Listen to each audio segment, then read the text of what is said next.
আসসালামু আলাইকুম। Learn cyber GDS এর পক্ষ থেকে সবাইকে শুভেচ্ছা জানাচ্ছি। আজকে আমরা একটি টিকিট কিভাবে রিফান্ড করতে হয় সেটা দেখব। তাহলে রিফান্ড করার প্রথম শর্ত হচ্ছে একটা টিকিট ইস্যু করতে হবে। এখন আমরা স্ক্রিনে দেখতে পাচ্ছি এখানে একটি টিকিট ইস্যু করা আছে, অর্থাৎ পূর্বে আমরা যে একটা টিকিট রিইস্যু করেছিলাম ওই স্ক্রিনটায় আবার আপনাদের দেখাচ্ছি যে কিভাবে একটি টিকিট রিফান্ড করতে হবে। তাহলে রিফান্ড করার জন্য প্রথমে আমাদের টিকিট ইমেজ ওপেন করতে হবে, যে আমরা রিফান্ড করতে পারবো কিনা সেটা দেখার জন্য। অর্থাৎ টিকিটের ইমেজ যদি ওপেন থাকে তাহলে আমরা টিকিটের উপর কাজ করতে পারবো।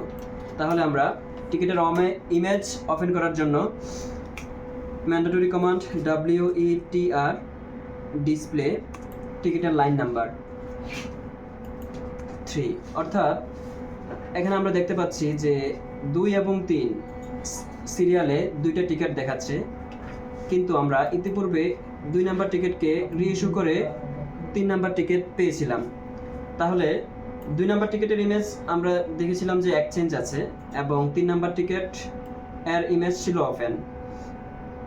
এখন এটা ওপেন আছে কিনা সেটা দেখার জন্যই আমরা WETR ডিসপ্লে 3 করব। আমরা দেখতে পাচ্ছি যে টিকিটের ইমেজ ওপেন আছে।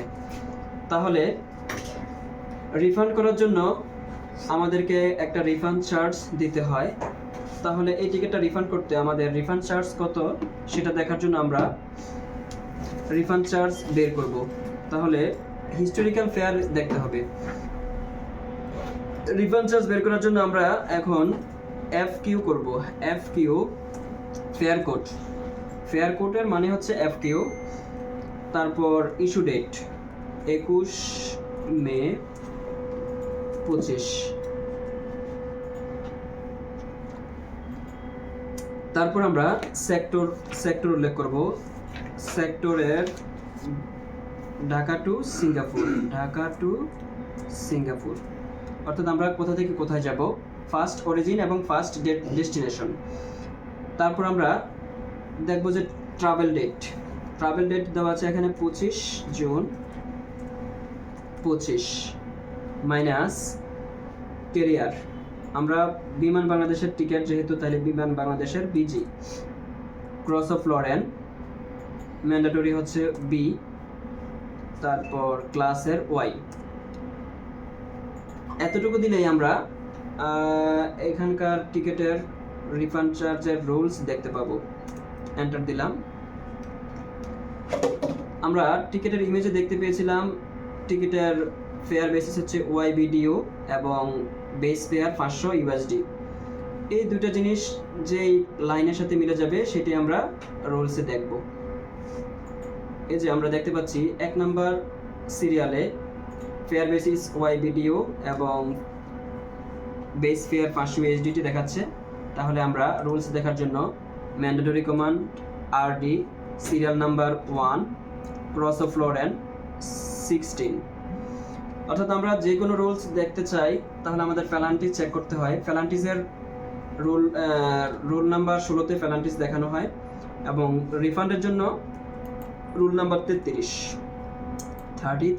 ওকে, আমরা দেখতে পাচ্ছি যে 16তে ফ্যালান্টিস দেখাচ্ছে।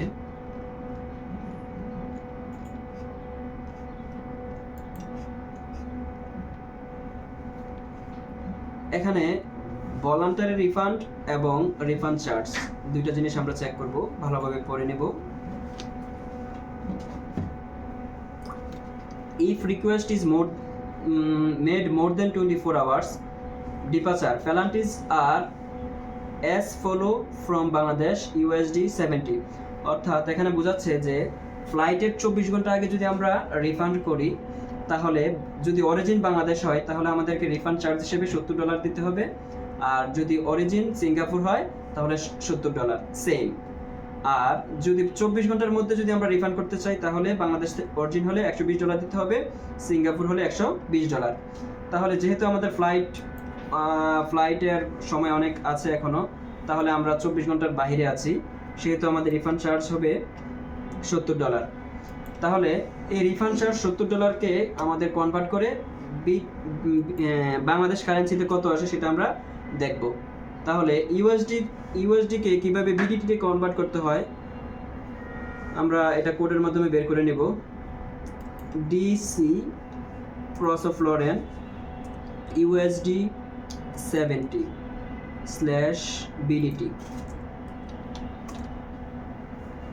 আমরা দেখতে পাচ্ছি যে ৮৫৪০ টাকা।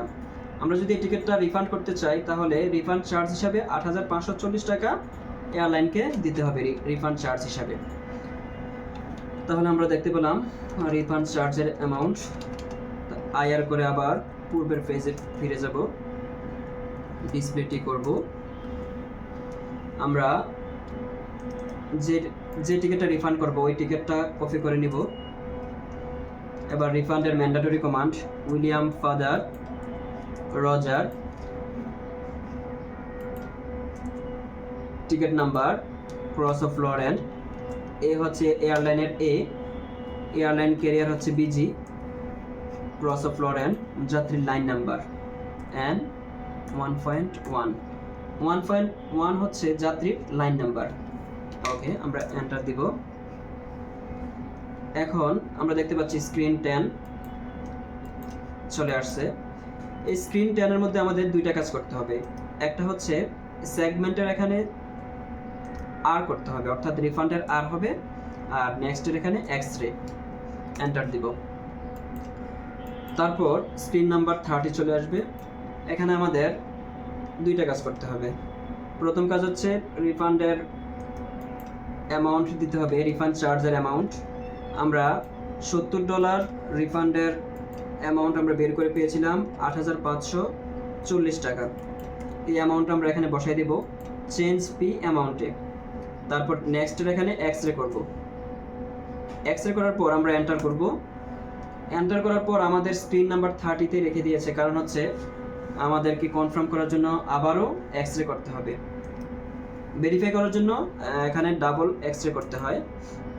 ওকে, তাহলে আমরা নতুন স্ক্রিন 32-তে চলে আসলাম। এখানে যেহেতু আমরা রিফান্ড করব, আমাদের মনে রাখতে হবে যে আমরা টিকিট ইস্যু করার সময় একটা কমিশন নিয়েছিলাম, অর্থাৎ 7% কমিশন বাংলাদেশ বিমানে। এই ফিসিটির এখানে 7 উল্লেখ করতে হবে, কারণ হচ্ছে রিফান্ডের সময় আমাদের এই কমিশনটা আবার রিটার্ন করে দিতে হয়। তারপর ক্যাশের এখানে এক্স-রে করব, রিফান্ডের এখানে এক্স-রে করব, তারপর এন্টার দিব। আমরা দেখতে পাচ্ছি যে রিফান্ড প্রসেসড, অর্থাৎ ট্রানজ্যাকশন আমার প্রসেসড হয়ে গেছে এবং রিফান্ড হয়ে গেছে। এখান থেকে বের হতে আমাকে ইটি করতে হবে। প্রত্যেকটা রিফান্ডের পর ইটি করতে হয়। ইটি করলে আমাকে পিএনআর থেকে বের করে দিবে এবং রিফান্ডটা সফলভাবে সম্পন্ন হবে। আমরা দেখতে পাচ্ছি আমাদেরকে পিএনআর থেকে বের করে দিয়েছে। আমরা পিএনআর কপি করে রিফান্ড কমপ্লিট হয়েছে কিনা এটা চেক করব। তাহলে পিএনআর কপি করলাম, ডিসপ্লে পিএনআর করে আমরা আবার পিএনআর রিট্রিভ করব।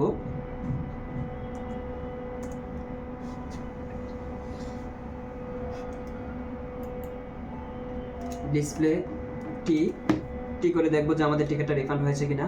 আমরা দেখতে পাচ্ছি যে 4 নম্বরে একটা নতুন সিরিয়াল চলে আসছে যে টিআর, অর্থাৎ টিকিট রিফান্ড।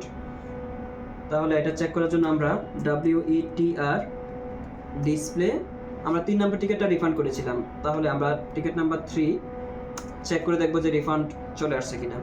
স্ট্যাটাসে দেখা যাচ্ছে যে রিফান্ড চলে আসছে, অর্থাৎ আমাদের রিফান্ড কমপ্লিট হয়েছে। তাহলে আমরা সেলস রিপোর্ট চেক করব। DQB ডিসপ্লে RF, অর্থাৎ রিফান্ডের সেলস রিপোর্ট চেক করার জন্য আমাদের এই কমান্ডটা ইউজ করতে হবে, mandatory command DQB display RF। তাহলে আমরা দেখতে পাচ্ছি যে সর্বশেষ আমরা যে রিফান্ডটা করলাম ৬২,৩৪১ টাকা রিফান্ড অ্যামাউন্টে চলে আসছে। তাহলে একটি টিকিট থেকে কিভাবে রিফান্ড করতে হয় সেটা আমরা দেখলাম। ধন্যবাদ সবাইকে।